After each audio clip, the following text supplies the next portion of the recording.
আরে গোটে 100 দিন না 3 মাসে গোটে স্ত্ରୀ লোকଟେ প্ରେଗନେଣ୍ଟ ହେଲେ ବି 3 ମାସରେ ତା ଛୁଆ ହେଇପାରୁନି ଆଉ 100 ଦିନରେ କ'ଣ କରିବ ବିଜେପି ତାଙ୍କୁ ଦଉନ ବର୍ଷେ ତାପରେ ଦେଖିବ ସେ କ'ଣ କରୁଛନ୍ତି। ପ୍ରସନ୍ନ ଆଚାର୍ଯ୍ୟ ବୁଝିବା ଦରକାର ତାଙ୍କୁ ଗୋଟେ ଲୋକ ଶାସନ କରୁଥିଲା ସିଏ ହେଉଛି ପାଣ୍ଡିଆନ ଆଉ ତମେ ତ ଗୋଟେ ଲୋକ ଦିହରେ 24 ବର୍ଷ ଶାସନ କଲ ଆଉ ସିଏ 4 ମାସର ସରକାର 4 ଜଣ ଶାସନ କଲେ କ'ଣ ଗୋଟେ ଗୀତି ଗୋବିନ୍ଦ ଅଶୁଦ୍ଧ ହେଇଗଲା।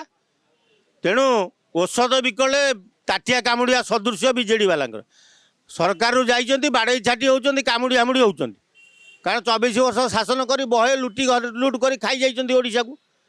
ତେଣୁ ଆହୁରି ଲୋଭ ଥିଲେ ଆହୁରି ଲୁଟି ଖାଇଥାନ୍ତେ ଆଉ ଯାହା ଖାଇଛନ୍ତି ଆଉ ବାକି ଥିଲା କିଛି ଖାଇବେ ବୋଲି ଭାବିଲେ ଇଚ୍ଛା କରିଥିଲେ ଯେ ଶଳା ସବୁ ଲୁଟିକି ଆମେ ଖାଇଦେବୁ ଆଉ କ'ଣ ଥିବ ଯେ ହେବ ସବୁ ଲୋକ ଓଡ଼ିଶାରୁ ଦାଦନ ଖଟିବାକୁ ପଳେଇବେ ନହେଲେ ପାଣ୍ଡିଆନ ନେଇଯିବ ଓଡ଼ିଶାକୁ ଏଇ ଯୋଜନାରେ ସେମାନେ ଥିଲେ।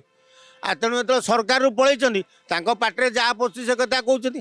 ଆଗ ନିଜେ ବୁଝିବା ଦରକାର ନିଜେ ଜାଣିବା ଦରକାର ଯେ ତମକୁ ପାଣ୍ଡିଆନ ଗୋଟେ ଲୋକ ଶାସନ କରୁଥିଲା ତମେ ସବୁ ଗୋଟେ ଗୋଟେ କ୍ୟାବିନେଟ୍ ମିନିଷ୍ଟର ତା ଗୋଡ଼ ତଳେ ହାମ୍ବୁଡ଼ଉଥିଲ ଗୋଟେ ସଚିବ ଗୋଟେ ସିଏ ଆଇଏସ୍ଟା ତମେ ସବୁ ନେତା ମନ୍ତ୍ରୀ ତା ଗୋଡ଼ ତଳେ ହାମ୍ବୁଡ଼ଉଥିଲ ତମକୁ ଲଜ୍ଜା ନାହିଁ।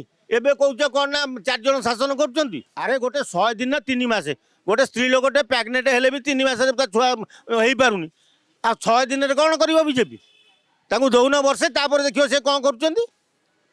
ଏଇଟା ସବୁ ଅଲଜ୍ୟା ଭଳିଆ କଥାବାର୍ତ୍ତା ନୁହଁ ଆଉ କ'ଣ। ଆରେ ତମେ ଆଗ ନିଜେ ସଜାଡ଼ ବିରୋଧୀ ଦଳରେ ରହିଛ ବିରୋଧୀ ଦଳ ଭଳିଆ କାମ କର। ସିଏ ସମସ୍ତେ ବିରୋଧୀ ଦଳରେ ରହୁଥିଲେ ଯେତେବେଳେ ସେ ତ କାହିଁ ଏମିତି ହେଉନଥିଲେ କାମୁଡ଼ି ଜାମୁଡ଼ି ତମେ କାହିଁ କାମୁଡ଼ି ଜାମୁଡ଼ି ହେଉଛ ବୋଧେ କେଉଁଠି ବାକି ରହିଯାଏ ନହେଲେ ତମ ଅଳିଆ କିଛି ସେ କାଢ଼ି ପକାଇବେ ଧରା ପଡ଼ିଯିବ ସେଇଥିପାଇଁ ଏମିତି କାମୁଡ଼ି ଜାମୁଡ଼ି ହେଉଛନ୍ତି ଆଉ କେମିତି ରହିବ। ସିଏ ତ ଆଗ ଶଙ୍ଖପବନରେ ବାଡ଼ାବାଡ଼ି ହେଉଛନ୍ତି ସେଟା ତ ସବୁ ଓଡ଼ିଶା ସାରା ଲୋକ ଦେଖୁଛନ୍ତି। ଆଉ ଇଏ ଯେଉଁଠିକି ଯିବେ ଜନସମ୍ପର୍କ କରିବା ଲାଗି ଯାହା ଜନସମ୍ପର୍କ କରିବେ ଆଉ ଲୋକ ରାସ୍ତାଘାଟରେ ଛି ଛାକର କଲେ ତ ଲାଜ ଶରମ ନାହିଁ। ଲୋକ ବି ଗାଁ ଗହଳିରେ କଥା ହେଉଛନ୍ତି ପାଣ୍ଡିଆନ ଯୋଗୁଁ ବିଜେଡ଼ି ବୁଡ଼ିଗଲା।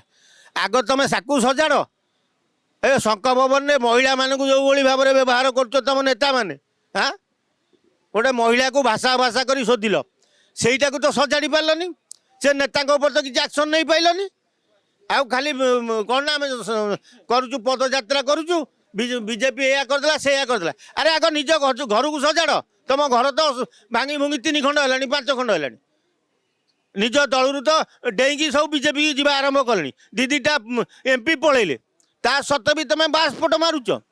जदि आपंक आम भिडी भल लगा तेब आम चैनल को लाइक शेयर और सब्सक्राइब करने को जमा भी भूलु नहीं।